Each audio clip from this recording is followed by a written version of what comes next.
जिस तरीके से अपने वो सी रूट्स को प्रोटेक्ट कर रहे हैं, तो they are achieving the target of being a super power. America को सबसे बड़ा इशू इस वक्त ये है, बल्कि वेस्टर्न सिविलाइजेशन को सबसे बड़ा मसला ही उनका यही नजर आ रहा है कि उनकी इकोनॉमी इतनी तेजी से आगे जा रही है और वो आंखें भी दिखा रहे हैं साथ। इकोनॉमी उनकी देख लें आप, 600 बिलियन से ज्यादा उनका इस वक्त फॉरेन एक्सचेंज है और तरक्की है 7.6% उनकी इकोनॉमी ग्रोथ।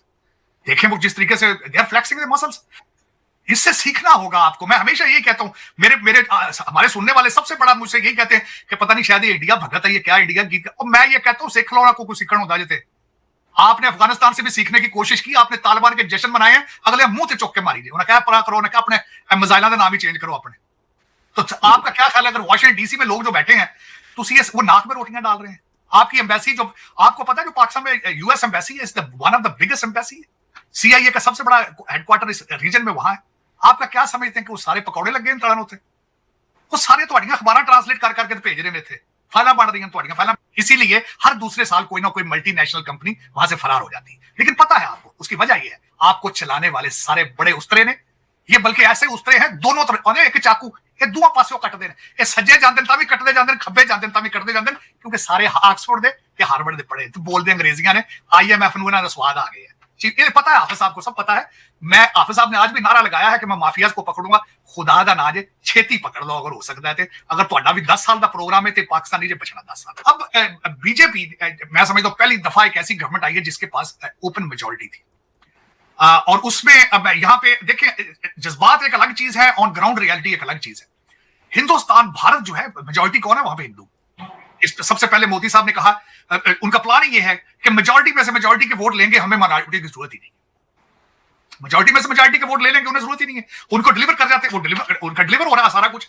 और उसमें अगर जो उनका फार्मूला है वो बिल्कुल फिट भी बैठा है कि भारत में तरक्की भी बहुत की, इकोनॉमी उनकी देख लें आप, 600 बिलियन से ज्यादा उनका इस वक्त फॉरेन एक्सचेंज है और तरक्की है 7.6% उनकी इकोनॉमी ग्रोथ। देखें वो जिस तरीके से they are flexing the muscles. अब अगर वो मोदी साहब को चीजें वो सिर्फ ये तो उसका अच्छा, दूसरा इलेक्शन का साल, इलेक्शन का फायदा भी लेंगे वो इस पे, जाहिर है ऑफ कोर्स। लेकिन उसमें अगर देखा जाए तो इसमें हमारे जो मुसलमान हैं वहां पे और दूसरे लोग हैं सारे इसको जज्बाती तौर पर ले जाते हैं, हालांकि जज्बाती नहीं होना चाहिए। ये हकीकत है कि इन्वेडर्स आए थे, उन्होंने कई मंदिरों के अंदर मस्जिद बनाई थी। ये कोई बाबरी मस्जिद का अकेले का मसला नहीं था, ये वहां पे क्योंकि वो थे और कन्वर्जन करते रहे बाई फोर्स, इसमें कोई शक नहीं है। आप हिस्टोरिकली कोई किताब पढ़ के देख लिया, कन्वर्जन ज्यादातर जहां पे हुई है बाई फोर्स हुई है या लालच देके हुई है, जो कुछ भी जमीनों की जिस तरह भी कन्वर्जन होती रही है। हमारे लोग उसमें जज्बाती बजाय के तारीख को पढ़ने के उसको सेंटी होकर उसको चीजों को देखते हैं। लेकिन अगर मोदी साहब को वो डिलीवर कर रहा है तो वो ultimately he is taking the benefit out of it. That can be a religious move, that can be a political move as well. लेकिन जिस तरह उन्होंने, अब मैं जिस तरह उनको देखता हूं कि the way they are playing their foreign policy strongly, wisely, the way they are economic policies में स्ट्रेटेजिक ऑटोनॉमी उनकी, जिस तरीके से मैं देखता हूं मुसलसल उस चीज को, जिस तरीके से वो ग्लोबल साउथ को लेकर चल रहे हैं, जिस तरीके से वो एक असला प्रोड्यूस करने के वो सिलसिले में है, जिस तरीके से वो लिथियम को एक्वायर कर रहे हैं, जिस तरीके से वो पेट्रोलियम अपनी सेफ्टी चाहते हैं, इन्फ्लेशन आए, जिस तरीके से अपने वो सी रूट्स को प्रोटेक्ट कर रहे हैं, तो they are achieving the target of being a super power. America को सबसे बड़ा इशू इस वक्त ये है, बल्कि वेस्टर्न सिविलाइजेशन को सबसे बड़ा मसला ही उनका यही नजर आ रहा है कि उनकी इकोनॉमी इतनी तेजी से आगे जा रही है और वो आंखें भी दिखा रहे हैं साथ। और दूसरा, मैं सबसे ज्यादा, मैं क्योंकि खुद एक इमिग्रेंट हूं, जो मैं सबसे ज्यादा बात उनकी प्रेज करता हूं कि Indian diaspora is the strongest diaspora on the planet, regardless any country you pick up. कोई भी, आप भारत देख लें, ना कनाडा देख लें, अमेरिका देख लें, यूके देख लें, आप साउथ अफ्रीका देख लें। साउथ अफ्रीका का पिछला जो प्राइम मिनिस्टर था, जो उनका, उसका वो गुप्ता, क्या नाम था उसके साथ, गुप्ता साहब थे, जो बहुत बड़े वहां पे वो जिनके ऊपर करप्शन के चार्जेस थे। दुबई देख लें आप, दुबई देख लें आप, वहां पे देख लें इंडियन डायस्पोरा की अमीर तरीन डायस्पोरा, स्ट्रॉन्गेस्ट तरीन है। अबू धाबी में जिसकी हम अभी बात कर रहे थे कि वहां पे मंदिर सबसे बड़ा बन रहा है, आप उसकी मिसाल देख लें, उसके पीछे क्या है, उसके पीछे डायस्पोरा है। न्यू जर्सी के अंदर बहुत बड़ा मंदिर बन रहा है इस वक्त, अमेरिका का सबसे बड़ा मंदिर, वो भी डायस्पोरा बना रहे हैं, वॉलंटियरिज्म कर रहे हैं। They are committed to their cause, they are committed to the religion, they are committed to India. इससे सीखना होगा आपको। मैं हमेशा यही कहता हूं, हमारे सुनने वाले सबसे बड़ा मुझसे यही कहते हैं कि पता नहीं शायद ये इंडिया भगत है, ये क्या इंडिया गीत, और मैं ये कहता हूं सीख लो ना, को सीखण होता जेते। आपने अफगानिस्तान से भी सीखने की कोशिश की, आपने तालिबान के जश्न मनाए हैं, अगले मुंह से चौक के मारी, उन्हें क्या परा करो, उन्हें क्या अपने मिसाइलों का नाम ही चेंज करो अपने। तो लेकिन ये कि आप सीखें कुछ उनसे। आप एक ऐसा मजहब है, दुख के साथ ये कहता हूं, जिसका पहला लफ्ज इकरा है और सबसे ज्यादा पढ़ आप है। सबसे ज्यादा जाहिल आप हैं। आपका हर मौलवी जाहिल है जो आपको सब रोजाना जुमे के खुतबे लीड करता है, आपकी मस्जिदों में सारा दिन सियासी तकरीरें करता है। पूछा जाए तो दो लफ्ज ना उर्दू के जानता है ना इंग्लिश के जानता है। अरबी मुंशी फाजल पढ़ के आ जाते हैं ਤੁਹਾਡੇ आलम सारे। अरबी डॉक्टर साहब ने PhD अरबी च की। और यार को खुदा दा खौफ करो, तुसी को बचो, कोई तरक्की वाले पासे जाओ। मैं आज शॉक्ड कि चीमा साहब किसी के मुंह से अभी तक मैंने दो लफ्ज नहीं सुने।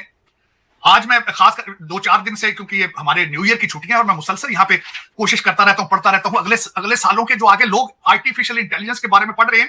तो मैं देख रहा था कि इस वक्त मैंडेटोरी कर दिया है उन्होंने भारत की इंडियन इंस्टीट्यूट ऑफ टेक्नोलॉजी में आर्टिफिशियल इंटेलिजेंस और डाटा की कंप्यूटर डाटा की तालीम के बारे में। It's mandatory regardless of what you want to become, you have to study artificial intelligence and how the computer data system works. नहीं, लेकिन फैटफ में ले जाने की ट्राई करेंगे वो आपको, दोबारा आपके ऊपर और चीजें करेंगे। और दूसरा देखिए, इसको आप एक नजर से नहीं देखना, इसकी टाइमिंग बड़ी अजीब सी है। टाइमिंग ये है कि आपके आर्मी चीफ साहब अमेरिका गए हैं और डॉक्टर जयशंकर साहब रशिया गए हैं। उनके रिलेशनशिप के अंदर थोड़ी सी रिफ्ट आई है। जो ये मैं उस तनाजर से देख रहा हूं सारी चीजें। और आगे जो पहले एक दफा हमने शायद जिक्र किया था कि ब्रिक्स के अंदर पाकिस्तान की मेंबरशिप है, वो भी आपको भूल जानी पड़ेगी। उसकी वजह यह है कि the alliance, the BRICS is Russia और चाइना का अलायंस है वहां पे। और जो आपने 2 हफ्ते का यहां ट्रिप किया है दर हकीकत, और मैं बताना चाहूंगा खासकर कि ब्रिक्स क्या है। ब्रिक्स एंटी अमेरिका है। ब्रिक्स क्या जा रहा है बनाने? IMF का तोड़ निकालने के लिए जा रहे हैं। तो आप या IMF से पैसे लेंगे या फिर ब्रिक्स की मेंबरशिप लेंगे। तो ये चीजें उस तनाजर से मैं देख रहा हूं कि ये जो हाफिज सईद साहब का बाज़ाब्ता तौर पे उन्होंने मांगा है is very calculated move. You have to come up with some kind of a legit answer on it. Otherwise इसकी टाइमिंग जो है वो इतनी आसान नहीं है। मेरा जिस तरह हम ले रहे हैं कि हमारे बाज़ाब्ता, मैं कौन सा कह रहा हूं कि आपने दे देना है उनको। हाफिज साहब को आपने नहीं देना, उजारा बलोच साहब ने जो जवाब दिया, देना कोई नहीं है, लेकिन आपको बाहर इंटरनेशनल कम्युनिटी में गदा करेंगे आपको, और चीजें आपके ऊपर लग सकती हैं, चीजें जा सकती हैं। वो तो ऑलरेडी उनके ऊपर डॉक्टर साहब केसेस है, वो जेल में है, इज फेसिंग द चार्जेस। नहीं, वो जेल गुलबर्ग में या किसी बैरिया टाउन की किसी कोठी के अंदर अगर जेल है उनकी कोई 2 कनाल की, तो उसमें ही है वो। जेल तो जेल होती है ना चीमा साहब, जो वो देखा नहीं हमारे मुर्शिद साहब रो पड़े अगले दिन अदालत में पहुंच के। जेल तो इस तरह की होती है। नहीं सर, तला सईद जो है वो अगला आपका मिनिस्टर होना है किसी कैबिनेट में। नहीं, आपकी बात सही है, हाई प्रोफाइल टारगेट है, ध्यान रखना पड़ता है। डॉक्टर साहब, आपने मुर्शिद का नाम लिया है, वो सुना है कोई आर्टिकल आ गया अमेरिका में, वॉल स्ट्रीट जर्नल में, उन्होंने कहा इसके बंदे के पास तो प्लान ही कोई नहीं है, तो गल ही कोई नहीं।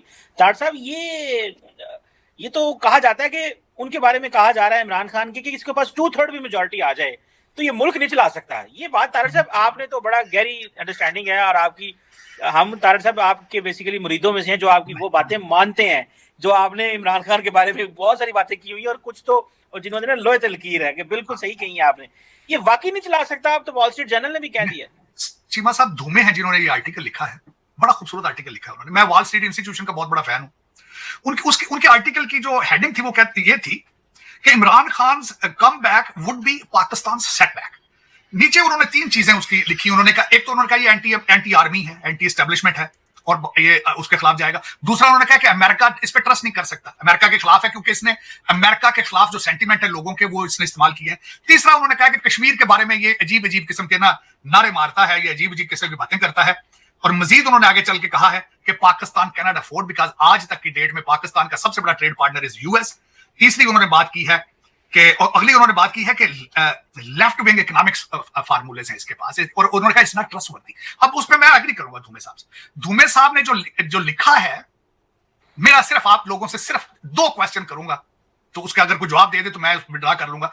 एक खातून कहे कि तुम मुझसे शादी करो, 5 बच्चों की मां तुमसे मुझसे शादी करो, तुम प्राइम मिनिस्टर बन जाओगे, ये उनके रेज़्यूमे पे पहला लिखा गया बात। दूसरा बुजदार साहब है, और तीसरा सर पे बाल्टी पहन के सारा दिन कहते थे जी मैं जा रहे थे दालतों में निकल रहे थे सर पे बाल्टी पहन। तो आप कह सकते हैं। तीसरा, अपनी एक बच्ची अबैंडन कर रखी है इंग्लैंड के अंदर, उसको आज कॉल तक नहीं करते, उसको देखते खर्चा देना तो बहुत दूर की बात। Is that person reliable? अपनी बच्ची का जो सका नहीं है वो मुल्क को क्या देगा भाई? अपने बच्चों को खर्चा नहीं दे सकता, वो आपको क्या देगा? वो आज की उनकी जो टैक्स रिटर्न में उन्होंने बताया 30 करोड़ रुपए का 35 करोड़ उनकी आमदन बढ़ चुकी है। गाड़ी ओन नहीं करते, अभी भी बकरियां उनकी टैक्स रिटर्न के अंदर है, बकरियां। बनी गाला का लिखा है उन्होंने जी कि वो मुझे गिफ्ट में मिला है। और मेरा मकसद है कि एक अजीब सी सूरत हाल है, लेकिन पाकिस्तान, जैसे मैं कल परसों किसी की बात सुन रहा था, उसे कहा what are the Pakistan future, और ये इलेक्शन क्या है? उन्होंने कहा ये कोई अच्छा चॉइस है ही नहीं इलेक्शन में। पता है आपकी एस्टेब्लिशमेंट को, पता है आपके पाकिस्तानियों को पता है कि पाकिस्तानियों के पास अब कोई चॉइस है ही नहीं है। और जिस तरीके से आज आपके सारे ये PTI के पहले तो सारे पेपर इन्होंने ले लिए, फिर अब सारे सबके सब रिजेक्ट कर दिए इन्होंने। ये क्या इलेक्शन है? इलेक्शन की क्रेडिबिलिटी को है, कोई इंटेग्रिटी ऑफ दिस इंस्टीट्यूशन रह गई है? आपका क्या ख्याल है? इंटरनेशनल मीडिया इन चीजों को नहीं देख रहा। और वजीर आजम साहब जो है वो कहते हैं ताजपोशी होनी है, इंग्लैंड से बुला के एक बंदे की ताजपोशी कर रहे हैं।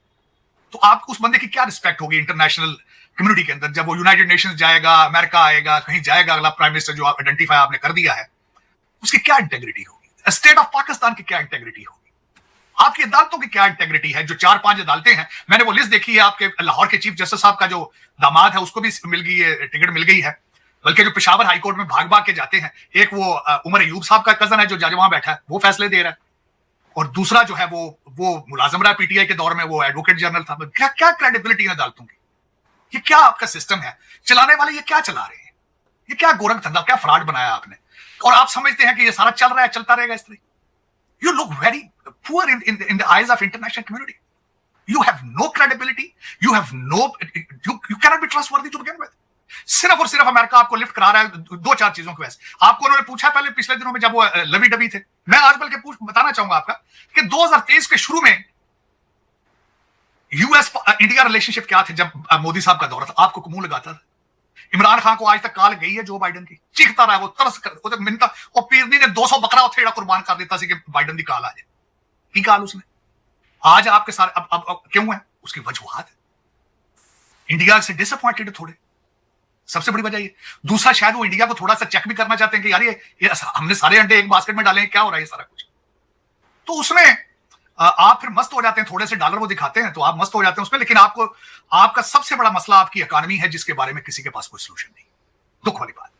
पॉलिटिकल स्टेबिलिटी तो आपकी थी कभी नहीं, जाने कहते हैं ना जी पॉलिटिकल स्टेबिलिटी, पहले कौन सी थी आपकी पॉलिटिकल स्टेबिलिटी? और आपको पता भी है कि अमेरिका जो आपके साथ डील करता है हमेशा मिलिट्री डिक्टेटर्स को दे लाइक हम, क्योंकि वो डिलीवर कर पाते हैं। आपकी सियासी ना नशोनुमा हुई है, ना सियासी पार्टियां हैं, ना उनके अंदर सियासत है पार्टियों के, ना उनके बाहर है। अब मैं देखें, दूसरे सब के रिजेक्ट हो गए, मरियम साहब की जो 3 जगह उन्होंने अप्लाई किया, तीनों जगह से एप्लीकेशन उनकी एक्सेप्ट हो गई, दूसरे सब की रिजेक्ट। तो आपका क्या ख्याल है अगर वॉशिंगटन डीसी में लोग जो बैठे हैं तो वो नाक में रोटियां डाल रहे हैं? आपकी एम्बेसी जो आपको पता है जो पाकिस्तान में यूएस एम्बेसी है, is the one of the biggest embassy, CIA का सबसे बड़ा हेडक्वार्टर इस रीजन में वहां है। आपका क्या समझते हैं कि वो सारे पकौड़े लग गए इन तड़ानों थे? वो सारे थोड़ियां अखबार ट्रांसलेट कर करके भेज रहे थे, फाइलें बन रही हैं, थोड़ियां फाइलें बनी हैं अगे ऑलरेडी। लेकिन ये कि वो चीमा सब चीजें काफी प्रोग्रेस कर रही हैं उस रीजन के अंदर भी। और खासकर आज एक और खबर भी बड़ी अजीब से आई है, जो आज सुबह में क्योंकि न्यू ईयर की छुट्टियों की वजह से तो मैं ज्यादा फोकस कर रहा था चीजों पे, कि एक नई खबर जो आपके देखने वालों को, कि इजराइल इज आस्किंग, वहां के जो सियासतदान हैं, खासकर वो नफ्ताली बेनेट, उन्होंने ट्वीट भी किया है और उनके बारे में उन्होंने वॉल स्ट्रीट के एक आर्टिकल में भी उन्होंने बयान दिया है कि we expect US to attack Iran directly.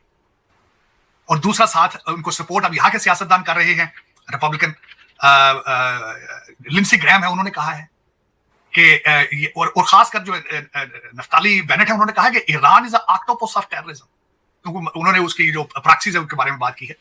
तो ये नई बातें आ रही हैं सामने। और दूसरा, बल्कि मैं बड़े तफसील से बल्कि मैं बताना भी चाहूंगा कि आर्टिफिशियल इंटेलिजेंस को किस तरीके से इजराइल की वार में इस्तेमाल किया जा रहा है वहां पे, और लोगों के ऊपर तजर्बात किए जा रहे हैं, जिंदा सिविलियंस के ऊपर, और दोबारा तैयार किए जा रहे हैं सिस्टम जो कल को इजराइल बेचेगा आप जैसे मुल्कों को, जो वहां पे वो एक्सरसाइज कर रहे हैं कि किस तरह से टारगेट किए जाते हैं, how the artificial intelligence create the targets, किस तरीके से face recognition, voice recognition cell फोनों से, किस तरीके से इस मदद से आर्टिफिशियल इंटेलिजेंस जो है टारगेट तैयार करती है। 300 से 350 टारगेट तैयार किया जाता है और उस पर अटैक किया जाता है, जिसमें मेजॉरिटी सिविलियन, ज़ाहिर है 23,000 के करीब लोग मारे जा चुके हैं। उनमें मेजॉरिटी 40% तो बल्कि बच्चे हैं, मेरे ख्याल में 70% आप उनमें सिविलियन होंगे, 80%। और हालात ये है कि आप 1.9 बिलियन मुसलमान लाचार, परेशान, जलीलो ख्वार, अपने मुल्कों में भी जलीलो ख्वार, जो बाहर बैठे वहां भी जलीलो ख्वार। जिस तरह किसी ने कहा था, उसने कहा था दुनिया में जलील हो रहे हैं मुसलमान होने की वजह से, आखिरत में जलील होंगे कि अच्छे मुसलमान नहीं थे, थल्ले भी जुतियां थे, उत्ते भी जुतियां। फिर ये मेरा ख्याल है this is our fate is. मैं आज एक आर्टिकल पढ़ के पाकिस्तान के मल्टीनेशनल कंपनीज के बारे में आपको बताना चाहूंगा कि वो पाकिस्तान में फेल क्यों होती है। उसकी वजह यह है कि जो मल्टीनेशनल कंपनीज है वो एक ऑर्गेनाइज सिस्टम लेकर पाकिस्तान जाती हैं, वो पूरा टैक्स देती हैं, हर चीज रैकेट पे होती है, लेकिन उनका जो कंपेटिटर होता है वो सारा काम कैश में करता है, अंडर द टेबल करता है, और वो हर चीज सस्ती दे सकता है। इसीलिए हर दूसरे साल कोई ना कोई मल्टीनेशनल कंपनी वहां से फरार हो जाती है। लेकिन पता है आपको उसकी वजह यह है, आपको चलाने वाले सारे बड़े उस्तरे ने, ये बल्कि ऐसे उस्तरे हैं दोनों तरफ, एक चाकू ये दुआ पासियों कट दे, ये सज्जे जाते तां भी कटते जाते, खब्बे जाते तां भी कटते जाते, क्योंकि सारे ऑक्सफोर्ड दे कि हार्वर्ड दे पढ़े तो बोलते अंग्रेजियां ने IMF ਨੂੰ ਇਹਨਾਂ ਦਾ ਸਵਾਦ ਆ ਗਿਆ ये पता है हाफिज साहब को, सब पता है। मैं हाफिज साहब ने आज भी नारा लगाया है कि मैं माफियाज को पकड़ूंगा, खुदा दा ना जे छेती पकड़ लो अगर हो सकता है। अगर ਤੁਹਾਡਾ भी 10 साल का प्रोग्राम है तो पाकिस्तानी जे बचना 10 साल। सही बात है तार साहब, ये हमें जो हमारी लीडरशिप है ये इनको सोचना पड़ेगा, उन लोगों को सोचना पड़ेगा जो बस वोट दे देते हैं बिरयानी के नाम पे 5,000 रुपए के वोट नहीं दे, उनके वोट तो पहुंचते ही नहीं कहीं, तो बेचारे वो वोट भावे मैं कहना नाम ही पाड़ दे तुसी वोटां दा केड़ा जी। वो आपको तो पता लेनिन की थ्योरी पसंद आ गई, वो कहता वोट डालने वाले से वोट गिनने वाला ज्यादा स्ट्रांग होता है। आपके इलेक्शन तो फिर होते ही नहीं है। इलेक्शन का क्या मकसद है कि पहले ही कैबिनेट बन रही है, वो बंदा बैठा कैबिनेट बना रहे। You don't win bye voting, you win bye counting. तो दोस्तों, जैसे कि आपने क्लिप में देखा कि भारत की अर्थव्यवस्था वर्तमान में दुनिया की सबसे तेजी से बढ़ती प्रमुख अर्थव्यवस्थाओं में से एक है। मजबूत बुनियादी ढांचे और डिजिटल क्रांति के दम पर लगभग 4.15 ट्रिलियन के सफल घरेलू उत्पाद GDP के साथ भारत विश्व की चौथी सबसे बड़ी अर्थव्यवस्था बन गया है। ठीक है। आर्थिक वृद्धि दर, हालिया आर्थिक समीक्षा के अनुसार भारत की जो वृद्धि दर है ना, ठीक है, भारत की अर्थव्यवस्था लगभग 6.5 से 7.5 की दर से वृद्धि कर रही है। डिजिटलीकरण और tech, UPI unified payments interface और डिजिटल पब्लिक इंफ्रास्ट्रक्चर ने भारत के वित्तीय समावेश को तेज़ी से बढ़ाया है, जिससे अनौपचारिक क्षेत्र की मुख्य अर्थव्यवस्थाओं से जुड़ गया है। बुनियादी ढांचे पर जोर, ठीक है, डेलॉयट की रिपोर्ट के मुताबिक सरकार द्वारा राजमार्गों,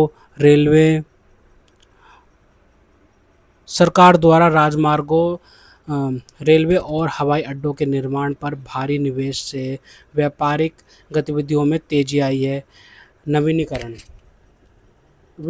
मैन्युफैक्चरिंग, मेक इन इंडिया और प्रोडक्शन लिंक्ड इंसेंटिव PLI योजनाओं के कारण भारत वैश्विक मैन्युफैक्चरिंग हब के रूप में उभर रहा है। भारत भविष्य का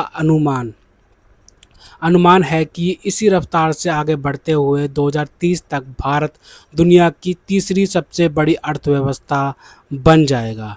ठीक है। और भाई ये भारत के लिए बहुत ही अच्छी बात है कि भाई भारत तेज़ी से आगे बढ़ रहा है। भारत की इकनॉमी भाई साहब, मतलब कि अभी तो पिछले टर्म में तो पता चल रहा था कि 8.2 की मतलब कि इकनॉमिक मतलब कि रफ्तार थी भारत की इकनॉमी की। ठीक है। तो देखिए, अंतर्राष्ट्रीय मुद्रा कोष IMF ने 2023 से 2024 के लिए भारत की अर्थव्यवस्था वृद्धि दर के अनुमान में मामूली कमी है, इसे 6.4% पर रखा है। IMF के अनुसार भारत विश्व में सबसे तेज़ी से बढ़ने वाली अर्थव्यवस्था बना रहेगा। मतलब थोड़ी सी कमी आई थी, लेकिन भाई अब जो है ना, मतलब कि नई दरों में ये चीज़ आई है। देखो अब मैं नई दर बता देता हूँ आपको, ये पुरानी बताई थी नई दिल्ली एजेंसी। ठीक है। अंतर्राष्ट्रीय मुद्रा कोष IMF ने बुधवार को चालू वित्त वर्ष के लिए भारत की अर्थव्यवस्था दर के अनुमान में मामूली कमी करते हुए इसके 6.4% पर रहने की संभावना व्यक्त किया और कहा है कि भारत दुनिया में सबसे तेज़ी से बढ़ने वाली अर्थव्यवस्था बना रहेगा। IMF ने इससे पहले अप्रैल में जारी विश्व आर्थिक परिदृश्य में मौजूदा वित्त वर्ष 2026-2027 के लिए भारत की अर्थव्यवस्था की दर 6.5% रहने का अनुमान व्यक्त किया था। बुधवार को जारी अपडेट में उसने इसमें 0.1% की कमी है। ठीक है जी।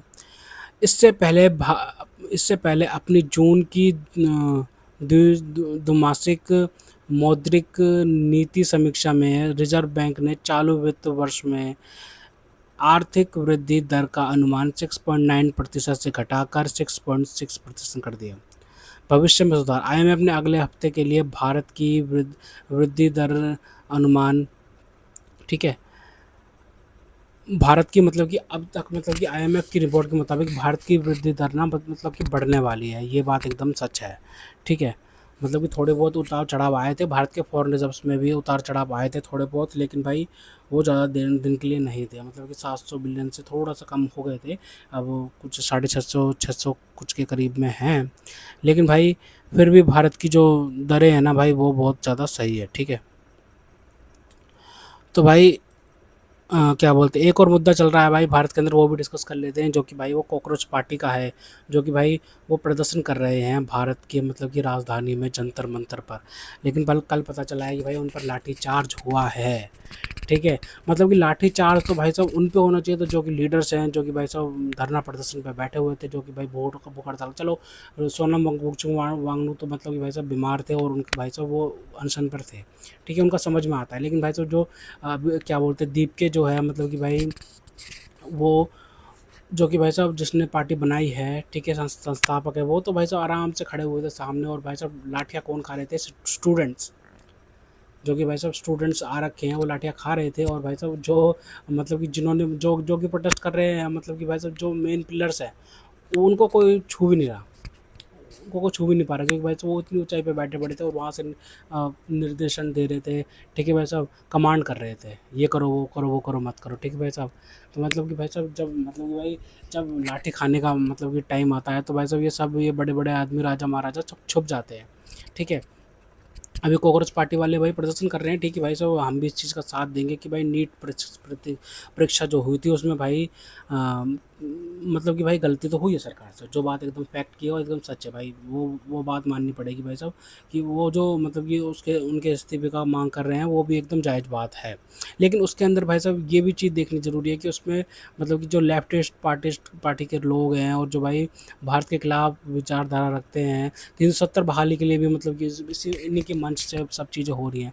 तो मतलब कि ये सब चीज़ों को मंच तो नहीं देना चाहिए, ठीक है भाई साहब। मतलब कि भाई तुम्हें पीसफुल प्रोटेस्ट करना चाहिए, और भाई तुम कह रहे हो कि भाई संसद में मतलब कि तुम रोक दोगे, कार्यक्रम रोक दोगे, ये रोक दोगे, तो भाई ये चीज़ तो गैर संवैधानिक है।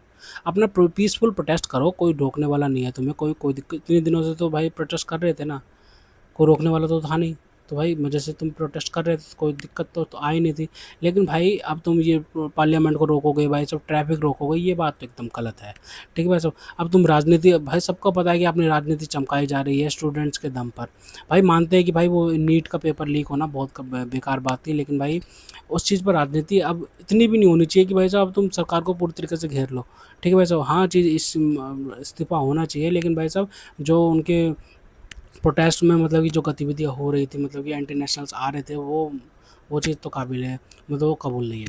तो खैर, तो दोस्तों अगर आपको हमारी वीडियो पसंद आए तो कम से व्हाट्सएप पर जरूर शेयर कीजिएगा, साथ साथ चैनल को सब्सक्राइब करके हमारा मनोबल जरूर बढ़ाएगा, ताकि हम आपके लिए ऐसे ही मनोरंजन भी सुनाते रहें। तो खास मिलते हैं आपसे अगली वीडियो में, तब तक के लिए जय हिंद।